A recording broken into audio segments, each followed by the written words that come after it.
Bom dia, boa tarde, boa noite, tudo bem? Mais um episódio do Investimento à Beça, hoje com meu amigo Ulisses Neme, que vai se apresentar adequadamente. Ulisses, obrigado por estar aqui, hein? Hudson, obrigado pelo convite, é um prazer estar aqui com você hoje. Prazer todo meu caro, prazer todo meu. Vamos lá, eu sempre peço para as pessoas primeiro que se apresentarem. Quem é Ulisses Neme? Vamos lá. Eu sou CEO da Sparta, né, que é uma gestora especializada em fundos de crédito privado, em renda fixa. Já vim pelo assunto do crédito privado. E falando um pouquinho, só para um pouquinho de contexto, né? Eu sou engenheiro de formação, fiz engenharia eletrônica no ITA, depois fiz também mestrado em economia, especialização em administração, e estou no mercado financeiro desde que eu me formei. Comecei trabalhando no Santander, na tesouraria, né? E depois fui para a Sparta. Atrás, Ulisses, diga aí. Mulher não Sparta há 15 anos. Sparta 15, né? Somar tudo há quantos anos? Dá quase 20. Tá. Então é isso. Então, estou na Sparta há 15 anos já. E hoje a gente lá no Sparta é uma casa assim, focada de fato em crédito privado, em renda fixa. A gente tem cerca de 6 bilhões de reais sob gestão e bastante responsabilidade nas costas e investindo junto com os investidores, né? Tá certo, meu cara, né? Bem, o nosso papo hoje vai falar bastante sobre crédito privado, né? Uhum. E é um desafio, né? Estar conversando um pouquinho antes aqui de começar a gravação, né? Conversando um pouquinho que no Brasil, né? A gente às vezes parece que já saiu da renda fixa mais tradicional, mais curto prazo, já pulou para a bolsa e não conheceu muito bem o crédito privado, né? Muita gente que ainda não conheceu. Vamos falar um pouquinho sobre isso. Isso, conversando um pouquinho sobre o geral, tá? O tema renda fixa, antes da gente aprofundar para crédito privado, eu falar uma coisa aqui.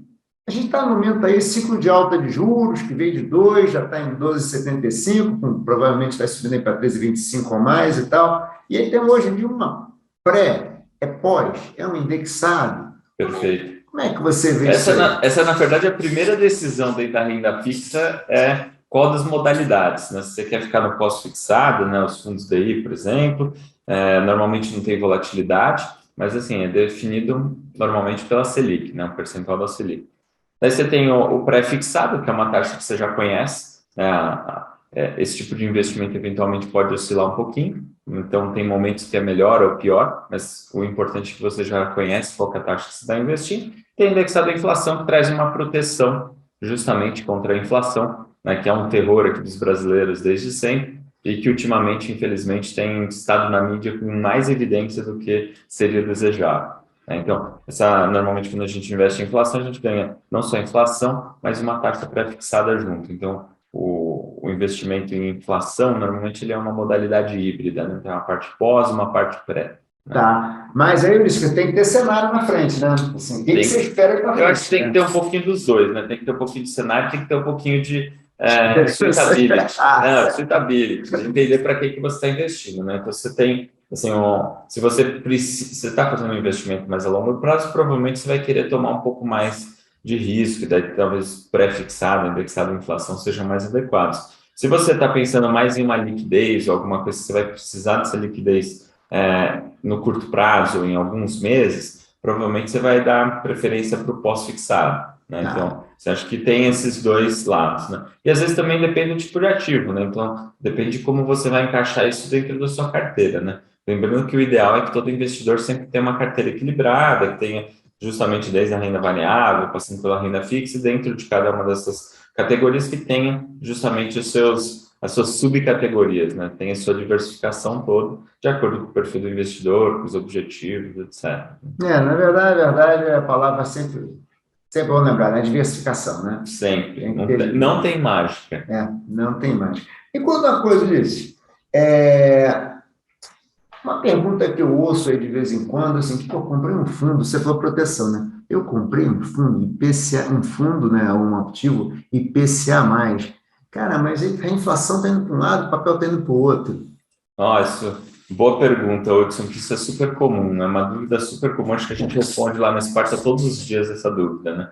E muita gente fala assim, pô, a inflação tá alta, e de repente eu olho lá no Tesouro Direto inflação e o título caiu de preço. Daí você fala, pô, tinha o título de inflação, a inflação subiu e eu perdi? É difícil de entender. Que pode. Às vezes é difícil de entender, né? Mas isso eu acho que é interessante, vou explicar. Na verdade, o que acontece? Quando a inflação está mais alta, o que o mercado precifica é que vai ser necessário subir a taxa de juros para controlar a inflação. E quando sobe as taxas de juros, normalmente os ativos pré-fixados eles caem de preço. Por quê? Porque quando ele fica mais barato, a taxa de juros implícita fica maior, né? Então, normalmente, quando você tem uma inflação mais alta, você tem a expectativa de que vai ter que subir os juros e normalmente os pré-fixados caem de preço. Eu tinha comentado aqui que o título indexado à inflação ele é um híbrido de pós, que é a parte corrigida pela inflação de fato, com pré. E aí, o que acontece? Normalmente no pré-fixado, quanto maior o prazo, mais chacoalha. Quanto menor o prazo, menos chacoalha. Então, se você tem um título de inflação muito longo, sei lá, de 10 ou 15 anos, de fato, ele vai sentir bastante esse efeito da reprecificação da taxa de juros pré-fixada. Então, assim, quando sobe a inflação, provavelmente ele vai apanhar nesses títulos mais longos. E aí, quando a gente fala de fundo, por exemplo, para fazer a analogia com fundo, os fundos IMAB ou IMAB5+, né, que são os títulos são os fundos que têm os títulos com prazos maiores que 5 anos, né, esses fundos normalmente vão apanhar um pouquinho nesse cenário de alta de inflação, justamente por causa dessa reprecificação de taxas. Já quando você pega o fundo IMAB5, né, o que o pessoal costuma chamar também de inflação curta, normalmente esses fundos não, eles conseguem capturar bem a inflação de fato e normalmente eles não sofrem tanto nessa reprecificação, porque os títulos têm prazos mais curtos. Da mesma forma, acho que no Tesouro Direto hoje é mais difícil a gente ver esses preços porque não negocia os títulos muito curtinhos de inflação no Tesouro Direto. Mas se você pegasse o título de inflação curto, você vai ver que ele dá uma subida e, de fato, ele tem pouca oscilação por conta dessa reprecificação de título de taxa de juros pré-fixado, né? Porque o prazo dele é mais curto, então... Então, assim, só para deixar bem claro, assim, taxa subiu, o preço caiu. É isso. Taxa sobe, o preço cai. Essa é a verdade da renda fixa pré-fixada, né? Você tem uma expectativa maior. Assim, você já sabe por quanto que vai valer no data de vencimento. Isso não muda. Isso não muda, né? Então, se você tiver uma taxa de juros maior, aquele ativo tem que estar mais barato hoje. Para poder compensar a taxa maior. Para compensar essa taxa maior, né? Então, na verdade, mais barato hoje implica numa taxa maior. Tipo assim, o cara está vendendo hoje um papel por 10, eu comprei ano passado por 5. Quem que vai, né? 5 não, tem que vender por 10, então tem que baixar o preço para a taxa virar 10. Exatamente, então vamos dizer que ele vai vencer por 15, você estava negociando por 10. Ah, não, vou dar um desconto a mais, não é 10, agora vou negociar por 9. Então você tem 6 para ganhar agora, não mais 5, né? Então você tem uma taxa de juros embutida maior. Então por isso que o preço cai e a taxa sobe. Marcação a mercado. Marcação a mercado, perfeito. Marcação é exatamente mercado. isso. Marcação a mercado. Até pegando um gancho também, a conversa que entrou há pouco tempo, marcação a mercado é melhor do que na curva, você não acha? Você investidor, preferiria ver o seu saldo assim, marcado na curva ou a mercado? Eu só usaria marcação na curva, eu só acharia bom quando não tem absolutamente nenhuma outra forma de fazer. Senão eu prefiro saber se eu estou com febre ou não, ter o termômetro funcionando, que eu acho que é mais adequado, né? Então, assim, de certa forma, você evita surpresas, você tem mais transparência. Então, assim, a marcação mercado, ela tem vários benefícios, né? As pessoas muitas vezes pensam assim, mas eu vou ter o título por não sei quantos anos mesmo, eu não vou precisar vender, então não precisa marcar mercado, porque vai ficar oscilando, eu vou ficar me enganando. Não, na verdade, é exatamente o contrário, né? A pessoa é justamente o contrário, né? Melhor ela saber que, assim, não, se eu precisar vender hoje, eu não tenho mais surpresa nenhuma. Eu já sei por quanto que eu vou vender, porque eu já estou vendo quanto que vale o título hoje. Por isso que chama marcação a mercado, né? Que é o preço corrente de mercado. Né? E, de fato, se eu ficar com esse título até lá na frente, daí ele provavelmente vai se recuperar. Né? Então, assim, acho que dentro do mundo da renda fixa isso é importante ter claro. Se você acha assim, nesse preço não é bom vender, né? Então, porque você acha que tem uma taxa boa, você vai querer ficar com ele. Então, de certa forma, assim, a marcação a mercado ela serve para dar transparência. E outra é para você justamente saber quanto vale o título, né? Então, imagina que se você tem um negócio que você não tem a menor ideia de quanto que vale, de repente você quer vender, você não sabe se é um negócio que vale 10% a mais ou que vale 10% a menos. E nem quanto que o intermediário vai estar colocando de comissão. Você não sabe quanto que você vai pagar para sair dessa posição, ou se você poderia estar saindo com lucro ou não, porque justamente você não tem ideia nenhuma. Né? Então, às vezes, é melhor você ter noção, por exemplo, que você está tendo um ganho acumulado muito grande, mas que está numa taxa que, de repente, olhando para frente, você fala, não tem mais graça. E aí você pode antecipar e reconhecer todo o ganho que você vai ter ao longo de uma vida inteira da operação, mas você pode já reconhecer agora e reinvestir em outra coisa que talvez você entenda que tem uma taxa mais atrativa ou num outro tipo de investimento. Né? Na verdade, você não tem um preço de mercado, se o investidor não consegue tomar a melhor decisão. Né? Você está cego, né? É a mesma coisa que você falar assim, não, é o famoso quebrar o termômetro, né? Se você souber que você está com febre, você vai se cuidar, você vai tomar um remédio, se for mais grave, você vai descobrir que você tem uma suspeita de alguma outra coisa, tá? Pelo menos vai dar tempo de você diagnosticar, né? O que muitas vezes o investidor se engana é que às vezes ele compra um título com prazo muito grande, que às vezes oscila mais que bolsa e acha que não tem risco nenhum. e na renda e fala assim, não, é renda fixa, então, tipo, não tem risco nenhum mesmo, porque é fixa, tá, não oscila. Não é bem isso, assim. Não, acabamos de ver que o IES, quanto mais longo o papel, mais oscila. Mais chacoalha. Mais chacoalha. Vamos falar um pouquinho de crédito privado? Vamos lá. Crédito privado um pouquinho? A pergunta básica, né? Eu tenho uma prateleira com vários produtos de renda fixa, curto, longo, não sei o que e tal. E tem um pedaço da prateleira ali que tem o nome crédito privado. Por que eu investiria nesse pedaço? A primeira coisa que eu vou falar é que ela pode também, curto, longo, tudo isso vale para dentro do mundo do crédito privado. Boa, também. Gostei dessa. Mas vamos lá. Gostei dessa. Nos títulos públicos, né, a gente tem o risco do governo. Né? Então, assim, como governador da impressora, vamos usar essa analogia, né? Ele é o dono da impressora, então nunca vai te dar calote, porque se ele imprimir mais dinheiro, te paga. A gente sabe que tem consequências, mas, assim, essencialmente é isso. Então, o título público não tem um risco de crédito relevante, né? Já o título privado, ele tem mais risco, porque uma empresa que não é a dona da impressora, ela tem que tomar os recursos emprestados agora, ela vai ter que te pagar no final. Então, ela tem que estar viva, tem que te pagar. Assim como o governo tem que pagar, só que não tem impressora. Só que ela não tem a impressora, então tem mais risco, então ela tem que te remunerar mais por esse risco. Você só vai topar emprestar dinheiro para uma empresa e não para o governo se a remuneração dessa empresa for maior do que a remuneração do governo. Então, o que a gente costuma dizer é que tem um negócio que chama spread de crédito, que é aquela diferença de remuneração entre os títulos privados e o título público. Né? Então, essa remuneração a mais por correr o risco de crédito, né, é o que a gente chama de spread de crédito. Tá. Mas tem empresa que é boa, né? Tem empresa que é muito boas, inclusive. Tem empresas que é muito boas, daí o spread é pequeno. Tem empresas que são muito ruins. E aí? Às vezes nem tem spread, né?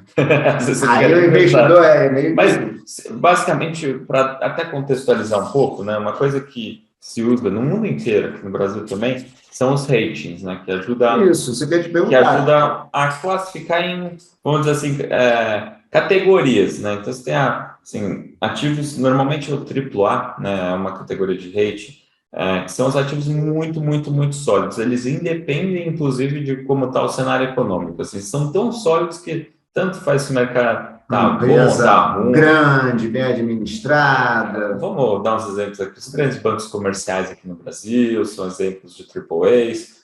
Empresas como uma Vale, uma Petrobras. Né? Apesar do que estão fazendo com a Petrobras.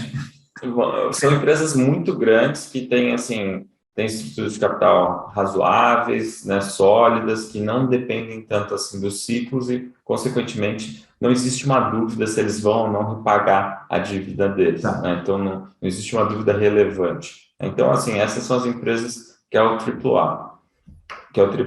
Aí, depois você vai para o AA. Então, vai, assim, a nota um pouquinho menor. Que são empresas ainda muito boas, né?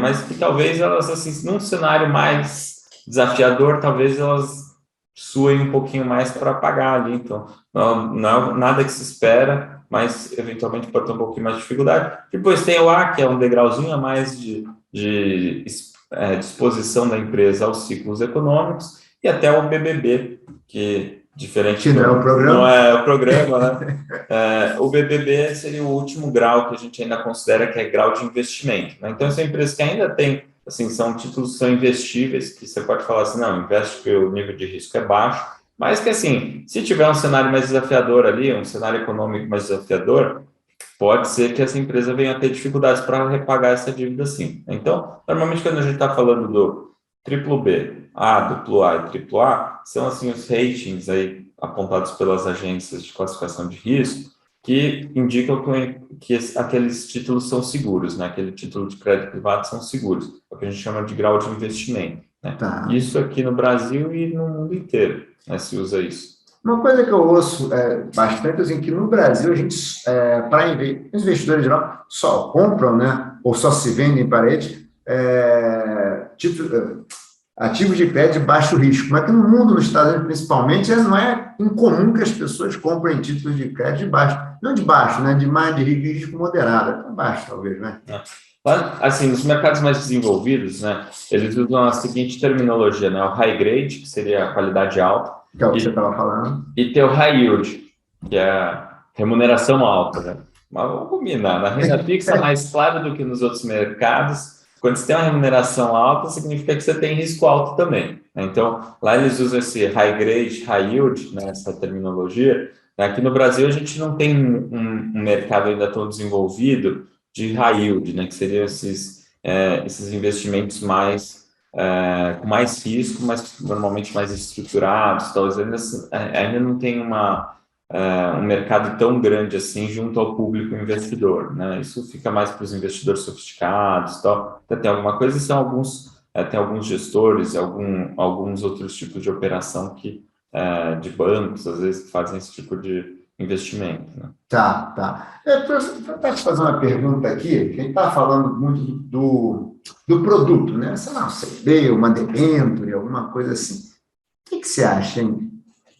Investir via fundos ou direto? Não necessariamente que um é melhor que o outro, mas o que você pontua? Acho que é exatamente isso, assim, não é que um é melhor que o outro, mas tem diferenças, né? Acho que daí tem que entender quais os prós e contras de cada abordagem, né? Quando você compra um ativo direto, né, normalmente você está concentrando mais sua posição, você está tomando o risco de ficar com aquele ativo, né? Então, em tese, você deveria estar fazendo a análise daquele ativo. É uma coisa que você comprar uma ação direta ou comprar um fundo de ações, né? Você tem que conhecer melhor onde você está colocando o seu dinheiro, né? Quando você investe num fundo, normalmente você está delegando a tarefa de gestão justamente para uma equipe profissional que normalmente entende do que está fazendo, né? Então consegue acompanhar a qualidade de crédito dos investimentos que eles fazem pelo fundo e que tem uma diversificação maior. Afinal, você pega um fundo, sei lá, de repente um fundo vai ter 100 empresas diferentes dele, para você comprar 100 empresas diferentes com ativo direto,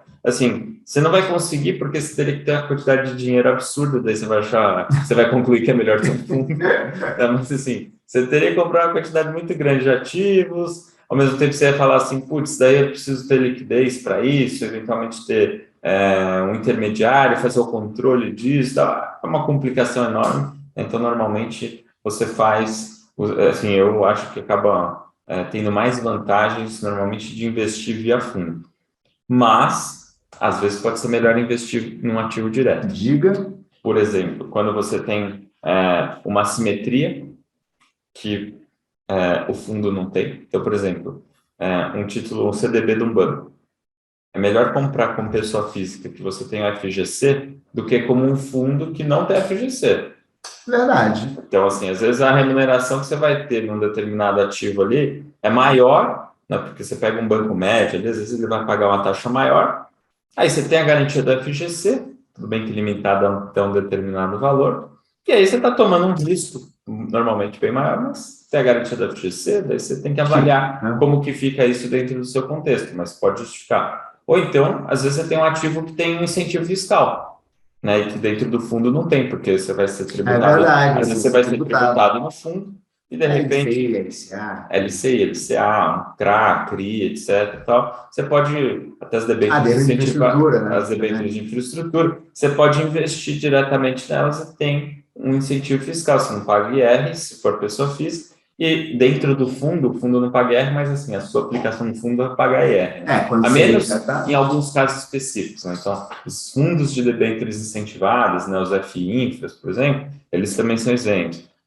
Os fundos imobiliários, os FIAGROS, eles também têm as suas isenções, os seus incentivos fiscais também. Então, normalmente um CRI está dentro do fundo imobiliário, um CRA dentro de um FIAG, alguma coisa assim, pode ser que faça sentido você estar através do fundo e não diretamente no ativo. Tá. Não, acho que faz. Realmente, você colocou uns pontos que eu não tinha pensado. Eu sempre lembro da história de rodovias do Tietê, né? Que é uma dependência de uma estrutura que foi muito vendida para o varejo, né? Que era um AAA. Que era um AAA. E eu fico pensando assim, esse tipo de investimento era realmente ter um fundo isento, né? Porque é difícil, né? A pessoa parar. Porque imagina, um debênture de infraestrutura, o cara tem que conseguir avaliar aquele projeto, não é fácil. Olha, exatamente sobre esse ativo, eu lembro de uma história de um amigo que ele me ligou assim, Ulisses, olha, tem ele operava através de um banco, né? Ele falou assim, olha, tem um título aqui que está pagando IPCA mais 10. E eu falei assim, cuidado Que é com tá pagando. Talvez ele não esteja pagando. E às vezes as pessoas falam assim, as pessoas elas são muito otimistas, o ser humano é muito otimista por natureza. E às vezes a pessoa acha que pelo fato de terem disponibilizado para ela num banco ou numa plataforma, alguma coisa, existe uma curadoria, então que não vai dar problema de jeito nenhum, né? Tipo, não é bem assim, se tem risco, se tem remuneração alta, é porque provavelmente também tem risco alto, né?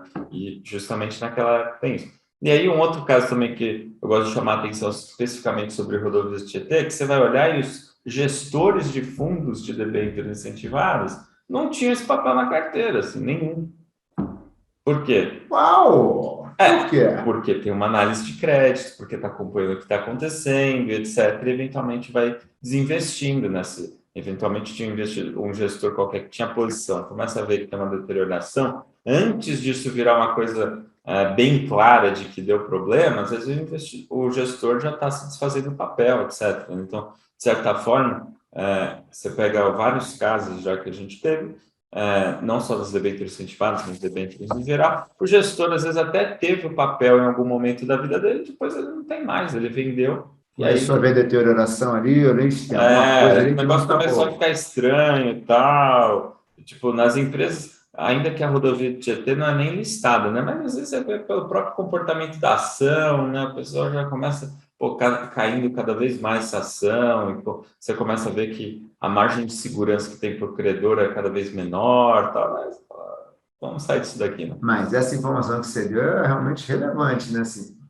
os fundos de infraestrutura não tinham papel. Não, tanto que você vai ver o que aconteceu na rodovia do Tietê, o grande, assim, uma das dificuldades que tinha, depois foi equacionado isso, assim, de alguma forma, mas, assim, foi Mas é traumático para o investidor. é um traumático e, assim, deu um trabalhão, né, mas, assim, o grande problema é que você tinha, assim, quórums, tipo, para provar qualquer coisa que eram altos, né, então, assim, não conseguia chamar todos os debenturistas porque eram, sei lá, quantos dezenas de milhares de CPFs, você não conseguia juntar ali uma massa crítica suficiente para mudar a escritura, aí tem, enfim, foi ainda é um negócio que nem está totalmente resolvido ainda, né? Ainda está no processo de, né? Nossa, caramba, você já fez 3 anos, ainda até hoje, né? Não, faz tempo. Caramba. Está em Litígio, vai. Litígio não, não, mas se está em arrastando processo, aí, está se né? arrastando. Então, vamos lá, antes de falar um pouquinho, então, e crédito privado? Quais são os riscos? Alguém vai comprar crédito privado. O que a pessoa tem que olhar? Já falou um pouco do rating. Boa. Uma das questões é o risco de crédito e outra é o risco de liquidez, né? Acho que essa está normalmente menos no radar do investidor, né? O que é o risco de liquidez? Né? Justamente de conseguir transformar aquele investimento em dinheiro, né? Então, seja para pagar um resgate, seja para honrar com as suas obrigações, ou então até mesmo para fazer um ajuste qualquer na carteira, né? Então, você começa a ter uma deterioração no crédito, você tem que vender o papel, né? E daí você tem que vender para alguém a algum preço, né? Então, assim, você tem que buscar uma liquidez, né? No crédito, acho que, assim, muita gente pensa que, assim, eu vou comprar isso daqui, de repente pode virar zero, né? Existe um negócio, assim, de que ou vale 100 ou vale zero, né? Assim, que é uma coisa meio binária. Eu percebo que tem um negócio muito assim mesmo, muito o crédito privado, muita gente que não conhece, é o crédito privado. Meu dinheiro pode virar pó, que é o que você está falando, pode virar pó. Uma coisa assim. Tem muito disso, né? O pessoal acha isso, na verdade. Não é verdade. Não é verdade. Mas, não diga que não é. Por que não é? Eu vou contar uma coisa assim. Quando a gente olha numa empresa, né? Você tem o capital de terceiros, né? E você tem o capital próprio, né, no balanço. Então, assim, o capital de terceiros é a dívida, o capital próprio é o equity, né? São as ações negociadas em bolsa. Então, vamos dizer que o que tem menos risco, dívida ou ações? Dívida, né? Porque se tudo der certo, o cara vai te devolver o dinheiro com uma taxa combinada. E para o acionista ganhar alguma coisa, ele tem que pagar primeiro todos os credores. Né? Então, assim, a regra é essa. Então, claramente, tipo, por construção, ações têm muito mais risco que crédito. Faz sentido, né? E as pessoas às vezes têm... Não, tenho medo que a dívida pode ir para zero. Bom, se a dívida pode ir para zero, o equity, então, pode fazer ao quadrado, né? Se o cara não pagar o que deve, que também não vai valor para a empresa. Né? Exatamente. Né? Então, tem essa, assim, para o equity valer alguma coisa, a dívida tem que estar absolutamente equacionada. Sim, então, essencialmente é isso. Né? Então, para o equity receber alguma coisa, né, tem que estar equacionado. Então, normalmente, assim, a diferença que acaba tendo entre dívida e equity, né, que são as ações, é que o equity normalmente é uma coisa só, a dívida podem ter várias, né? Você pode ter uma debênture com prazo maior, com prazo menor, então vários tickets, e aí negocia de outra forma, né? Então, assim, você não tem um mercado eletrônico bonitinho, que você entra no home broker, mete o ticker lá e, tipo, negociação, como é justamente nas ações, né? Isso é mais fácil, então o ambiente de negociação de bolsa ele já está mais maduro. Mas onde tem menos risco é justamente no crédito. Ele tem mais risco do que o título público, mas ele tem menos do que as ações. Né? Então, a gente está no mundo da renda fixa ainda e tal. Né? Então, é isso. Mas essa questão também do crédito virar pó, né? É com um pouco de ressalva, né? Porque, assim, de fato, se você tiver 100% do seu dinheiro alocado ali em uma única debênture, e de repente, imagina que o investidor tem lá e de repente veio a pandemia e aquela empresa quebrou do dia para a noite. Aí eu vou falar assim, pô, primeira coisa, é uma empresa grande, né? É uma empresa que acessa o mercado de capitais, que tem governança, que tem rating e não sei o quê. É porque a empresa, a gente vê que mesmo com a pandemia, aconteceu um monte de coisa na economia, mas quando você vê as empresas que acessaram o mercado de capitais, a gente não teve grandes surpresas. Uma ou outra empresa, numa situação um pouco mais delicada em função do setor e tal, teve que passar por algum ajuste, mas assim, não teve inadimplências generalizadas. Infelizmente, para as empresas pequenas é onde elas acabam ficando, são empresas onde tem empresas mais frágeis e que eventualmente podem ter sofrido bastante, por exemplo, com a pandemia. Então, assim, esse risco de crédito acaba se materializando assim. Você tem concentrado em empresas mais frágeis, pode ser que tenha mais risco. Mas aí entra um outro aspecto, que você também pode ter uma estratégia para lidar com o crédito que mitigue isso. Então, você pega um fundo de crédito, por exemplo, vai ter lá, sei lá, 100, 200 emissores na carteira. E aí, o que acontece? Se uma empresa quebrar, vão fazer esse exercício, né, do virar pó do dia para a noite, você fala, pô, 1%, 0,5%, alguma coisa assim, que vai ter de impacto. E isso se acontecer do dia para a noite, né, que às vezes leva tempo, né, que nem eu falei aqui nos exemplos no exemplo da rodovia de GT, o gestor está vendo que a empresa está deteriorando as métricas, etc., eventualmente ele vai vender. Né? Você pega um caso emblemático aí na maior recuperação judicial que já teve no Brasil, na época, que era a Oi, né? Tem ações listadas em bolsa, etc. Mas quando você foi ver nos fundos de crédito privado, assim, ninguém tinha Oi na carteira. Alguém tinha que ter Oi, mas quem que era? Não eram os gestores. Não eram os gestores. Então, não tinha nos fundos, porque os gestores estavam vendo uma deterioração e tal, e foram saindo disso daí. Então, quando você procura, você não acha, os gestores não tinham, porque já tinham vendido antes. E aí você pode falar, mas ele não vendeu, talvez ele tenha vendido com prejuízo. Sim, ele comprou por 100, vendeu por 98 ali, beleza, mas não virou zero. Não, mas isso aí você estava falando. Você estava falando, eu não consegui não lembrar de OGX. A OGX era uma ação. Uma ação que. É que a OGX acho que já era um caso mais extremo, assim, que não tinha dívida, né, no mercado, assim, não tinha debêntures circulando no mercado, assim. Mas é uma ação que até porque, assim, é o tipo de empresa que você não ia conseguir atribuir um nível de risco baixo para ela, por isso que ela não captava dívida, né? Então, assim, o nível de risco era muito alto. Então, o que ela conseguia captar? Ações, né? Porque quem topa risco alto, né? E aí a gente sabe como foi.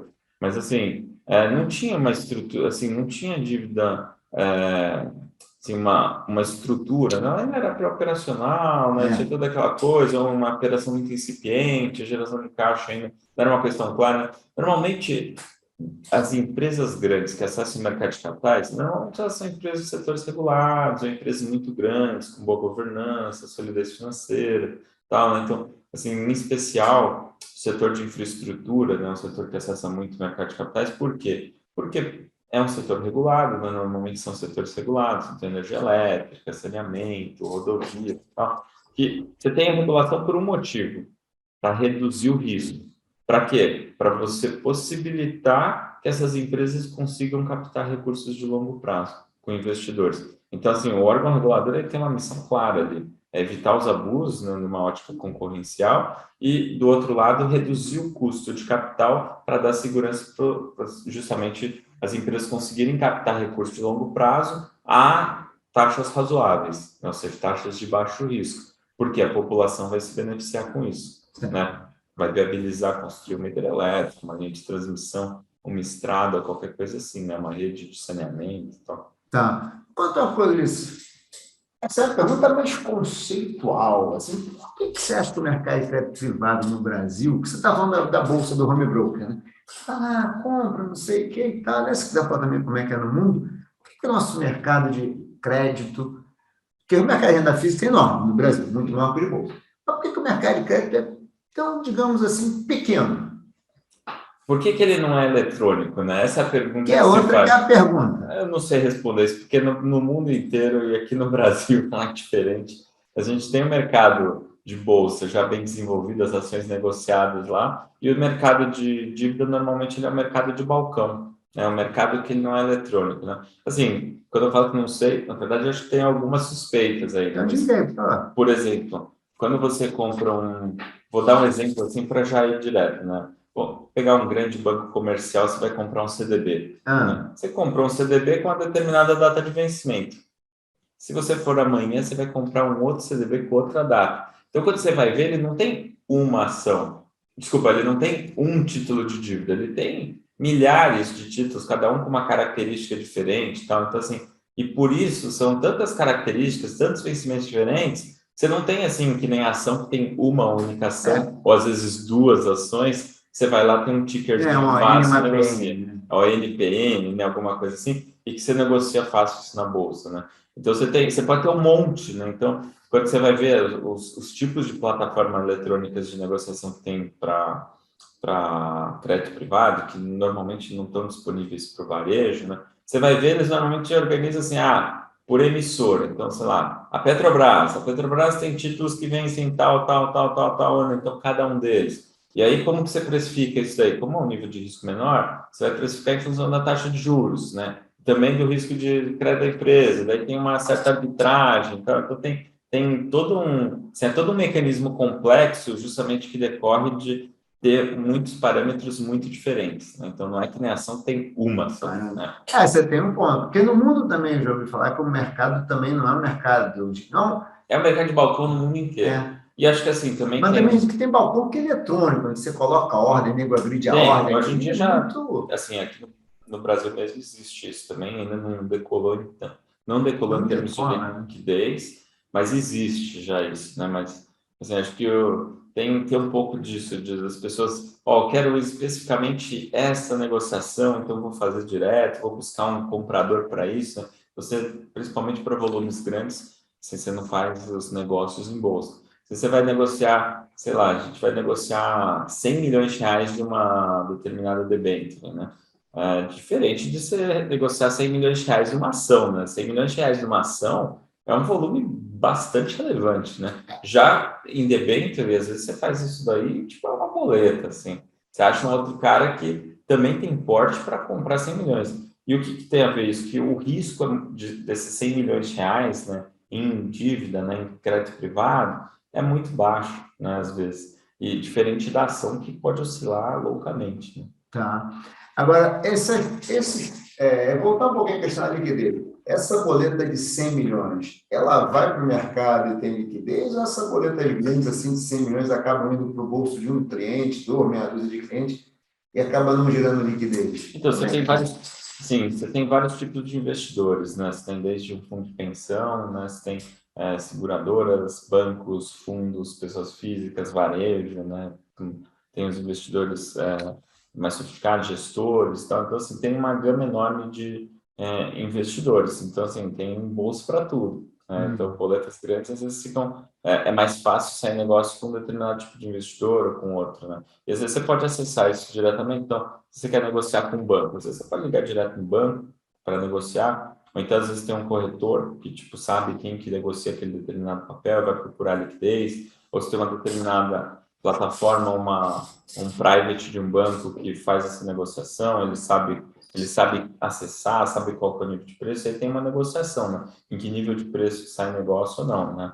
Normalmente, assim, principalmente os títulos de mais qualidade, com pouca mexida de preço, você já acha comprador ou vendedor, porque como o nível de risco é muito baixo, qualquer prêmiozinho a mais ou a menos, né, você consegue, tipo, gerar interesse de compra ou de venda ali, né? Então, com pouca oscilação no preço, você já consegue achar interesse, liquidez, essencialmente, né? Já se você tem títulos com mais risco, normalmente você tem que pesquisar mais, então ceder mais na questão do preço, né? Então é um pouco mais desafiador para você buscar liquidez, né? Os spreads são maiores, então assim, você tem que pagar mais para entrar ou para sair, eventualmente, né? Então assim, mais desafiador. Mas para as coisas de mais qualidade, normalmente é mais líquido mesmo, você sai da posição praticamente sem atrito. Hoje em dia, então, você já acha que já é um mercado hoje para, digamos assim, boas empresas, empresas já estão estruturadas, são emissoras recorrentes e tal, para essas hoje o mercado já tem liquidez.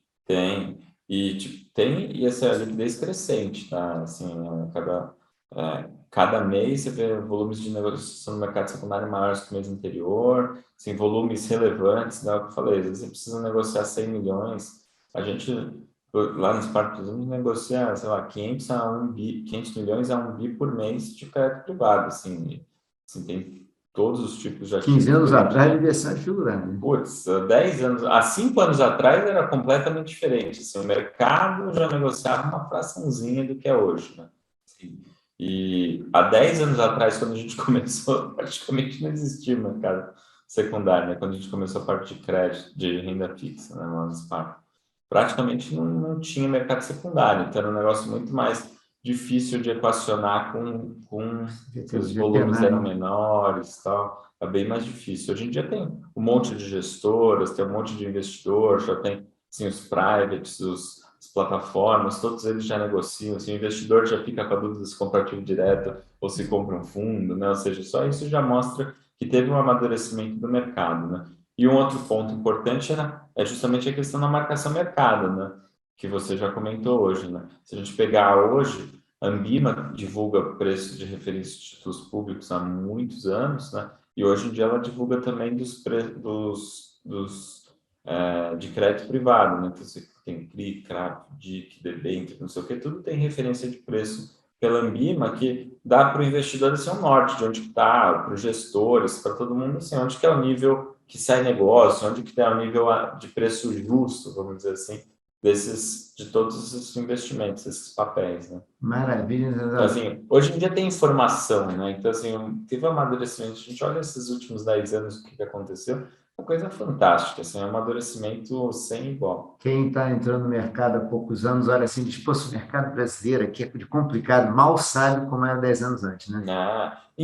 Até um caso engraçado, né? Que em 2008, quando a gente pega os dados históricos, em 2008 a gente sabe que teve a crise lá nos Estados Unidos e que na renda fixa as coisas chacoalharam lá e bastante. E muito. Aí você olhava para esses títulos aqui no Brasil e eles não chacoalharam. Aí você fala, Nossa, o Brasil muito blindado, né? Na verdade, eles não chacoalharam porque não tinha negócio mesmo. Então, como não tinha nenhum negócio, tipo, não mexeu o preço, né? A marcação mercado, ela continuou absolutamente igual. E que, de certa forma, quando a gente teve aqui a pandemia, né? É engraçado, porque tem alguns fundos com perfil mais high yield, né? Fundos mais... e aí, assim, o investidor fala, não, eu gosto do high yield porque ele não chacoalha igual o high grade, né? Que são os fundos, os ativos de melhor qualidade, né? E aí, de fato, né, na pandemia, os ativos, o high grade, ele chacoalhou. Por quê? Porque estava tendo negócio, então, sim, aumentou o volume negociado, etc. Então, assim, saiu negócios, então refletiu, os preços acompanharam, né? Então, assim, as cotas dos fundos oscilaram, né? Caíram no primeiro momento, recuperaram no segundo momento. Por quê? Porque estava tendo negócio, então você sabia qual era o nível de preço correto, né? Já nesses fundos menos líquidos, eventualmente eles não oscilaram. Por quê? Porque não tinha negócio nenhum. Eu estou bem. Então, eu estou bem, não tenho risco, né? Todo mundo sabe que tem mais risco, mas assim, eles não estavam oscilando, né? E aí que é uma das críticas, né? Principalmente nesse mundo de crédito, né? É uma das críticas justamente sobre usar a volatilidade como métrica de risco, né? Você tem que entender que nem sempre a volatilidade é a representação fiel do que é o risco de um determinado investimento. Mas essa é uma boa pergunta. Se eu não tenho negócio, eu não vejo o preço balançar, aí fica um negócio meio para especialista conseguir ver qual é o risco daquele papel, né? Tem que ser. Negócio meio de especialista, né? Tem que ser. Você tem que começar a entender o que você falou, o balanço da empresa, essas... Essa é uma das vantagens de você ter um gestor e não investindo direto no ativo. Você tem que conhecer onde você está investindo para ter certeza que você está investindo num preço adequado, com uma taxa de retorno que justifica o nível de risco daquele ativo. Porque você está inferindo o nível de risco provavelmente pelo balanço da empresa, porque você analisou a empresa, mas analisar a empresa não é um negócio que qualquer um consiga fazer. E vamos combinar, né? Tem uma coisa, investir é um pouco arte também, né? Você tem que comparar as coisas, né? É tudo relativo. Você vai investir, não existe bom em absoluto, né? Você tem que investir, tirar dinheiro daqui e colocar ali, então trocar esse risco por aquele e tal. Então você tem que ponderar quais são as boas expectativas de retorno sobre risco, né? Você quer uma boa relação retorno sobre risco, né? Então não é só retorno e não é só fugir de risco. Você tem que tolerar um pouco de risco. Porque no final tudo acho que converte para assim, o tripé essencial dos investimentos, que é risco, retorno e liquidez. Então, assim, não dá para ter os três. Escolhe dois e gerencia o terceiro, né? Então, você, quero um negócio que tem alto retorno, tem alta liquidez e baixíssimo risco. Brasil, de vez em quando, como que era o carga pesada lá? Forge bem, Forge que é golpe. Assim, tem que tomar cuidado, né? Assim, quando tem os três, cara, desconfia. Assim, a primeira coisa, o pessoal, sabe, toda vez que o pessoal fala dessas fraudes que tem por aí, é sempre assim, não tinha expectativa de retorno maluca, com risco baixíssimo que era garantido e tal. Putz. Não, você contou uma história aí que eu achei ótima, né? Você contou de um jeito, eu tinha ouvido, mas nunca tinha ouvido desse jeito que você colocou hoje. Ficou muito boa, né? O camarada compra um título high yield e gosta dele porque lança menos com high grade. Assim, e se puder vender isso para ele, né? Tem aqui um tipo que paga bem e não chacoalha. E o cara nem, coitado, o investidor, que não tem obrigação, porque ele não é especialista, nem consegue parar para pensar, não faz sentido. Tem um ativo que muita gente tem, que não chacoalha o preço, né? Quer dizer, que só chacoalha para cima, porque isso é um imóvel próprio, né? O seu imóvel é assim, seu vizinho, você comprou, sei lá, pagou 1 milhão, aí beleza. Seu vizinho vendeu por 1.200.000, aí você fala, meu imóvel vale 1.200.000. Se ele vendeu por 800, é porque ele estava ferrado, tipo, o meu certamente vale pelo menos 1 milhão. Não, o mínimo que eu paguei, mas esse é. Então, as pessoas também seletivas, assim, é aquela história, o cara às vezes às vezes a pessoa não está pensando em vender, ou, tipo, o imóvel, por exemplo, mas assim, é interessante saber o que é a ordem de grandeza, de quanto vale, né? Se faz sentido trocar. Ele está vendo quanto que vale os lançamentos novos, mas não quer saber o dele quanto que vale. E se for para ter notícia ruim, ele não quer saber, ele só quer volatilidade para cima, né? Então, assim, isso é um pouco da natureza humana, na verdade, né? Então, assim, com investimentos acontece a mesma coisa. Às vezes o cara fala, não quer, só me avisa se estiver ganhando, né? Mas não é bem assim que funciona, né? Por isso que Por isso que eu trouxe aquela analogia do termômetro, né? Eu acho que é mais adequado. Assim, você quer saber quanto que é de verdade? Beleza, tem aqui, tá falando, você tá com febre, não tá? E aí você faz alguma coisa ou não, se quiser, mas é interessante você saber se você tá com febre ou não. Não, com certeza, com certeza. Ulisses, a gente está chegando aqui ao final, tem duas perguntinhas que eu queria te fazer. Primeira, com esse cenário de aumento de juros, você hoje tem um título público pagando 12%, 13%, como é que fica para o crédito privado? Aí você falou, não, um pouquinho mais de rentabilidade, o título fica mais interessante. Se pegar um título público de 12, daí você pega um crédito privado, sei lá, com um rating do que seria um investimento bom, de repente vai estar te pagando, sei lá, 14, 13,5%, 14% ao ano. Então, assim, é um pouco a mais. E aí, tem uma falácia nesse negócio dos 12, 13%, dos 12% aí que você falou. Tem uma falácia que, assim, vamos lá, se a gente é investidor de verdade, a gente tem que estar preocupado com o retorno real. O que é o retorno real? É o retorno acima da inflação. Mas é o retorno acima da inflação depois de impostos. Tá bom. Então vamos lá. 12% a inflação está 10%, e nesses 12% você ainda tem que tirar lá o imposto de renda. Então, vou arredondar as coisas. O 12 vira 10 líquido, a inflação é 10. Quanto você está ganhando líquido? Zero. Então, assim, não é que você está ganhando 1% ao mês, você está ganhando zero. E aí, quando você fala assim, pô, mas e se tivesse 2% a mais, que é a rentabilidade lá, o spread de crédito, né, que é a rentabilidade adicional pelo risco de crédito. Pô, beleza, esses 2% praticamente inteiros vão virar retorno real, né? Claro que se a gente estiver num cenário melhor, e a gente espera que a gente esteja caminhando para lá, né? Vamos falar que a inflação não vai ser 10, vai ser, sei lá, 7, vamos dar uma lambuja aí, né? Então você fala, pô, 12, tira o imposto, dá 10, aí tipo tira a inflação que é 7, dá 3, beleza. Aí você fala assim, pô, mas e se em vez de 12 fosse 14? Pô, então você tem 2 a mais, então em vez de 3, você passa a ter 5% de retorno real. Então você dobrou o seu retorno real, você dobrou o ganho que você tem de fato, né? Boa explicação, hein? Então, assim, às vezes o investidor fala que é 1% a mais, eu já estou ganhando 12 e tal. Assim, essa é a maior falácia que o investidor pode acreditar, né? O investidor tem que se preocupar em quanto que é o retorno depois da inflação e depois de impostos. Assim, quanto que ele está ganhando líquido e quanto que ele está aumentando o poder de compra, né? Assim, é o que eu costumo brincar com o pessoal. Eu falo assim, você quer retorno alto nominal? A Argentina está aqui do lado, taxa de juros, ó.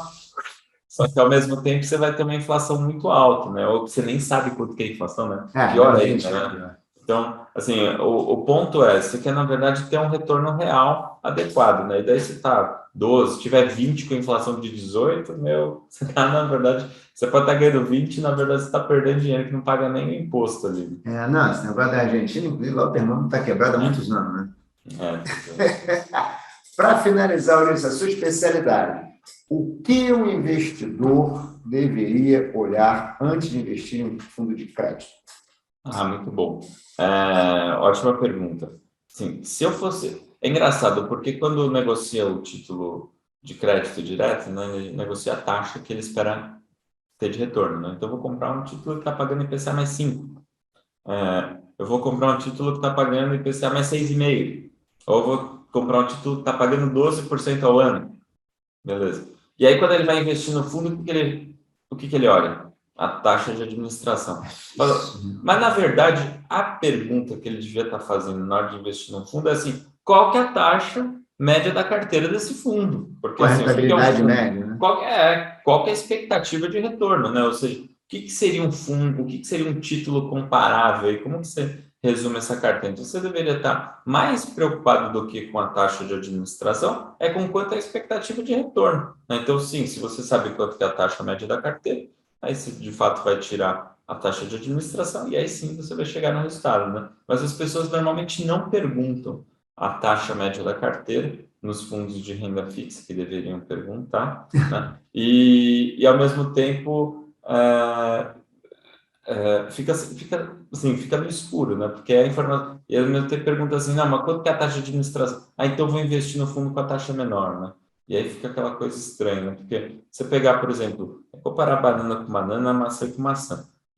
fundo de título público tem que comparar com fundo de título público. E daí, de fato, se eles têm uma estratégia similar, a taxa de administração pode fazer diferença enquanto você vai receber. Você pegar um fundo de crédito e comparar com um fundo de título público, não faz o menor sentido fazer essa comparação. Porque um tem uma estratégia... Assim, os fundos de crédito normalmente estão buscando ganhar acima do benchmark.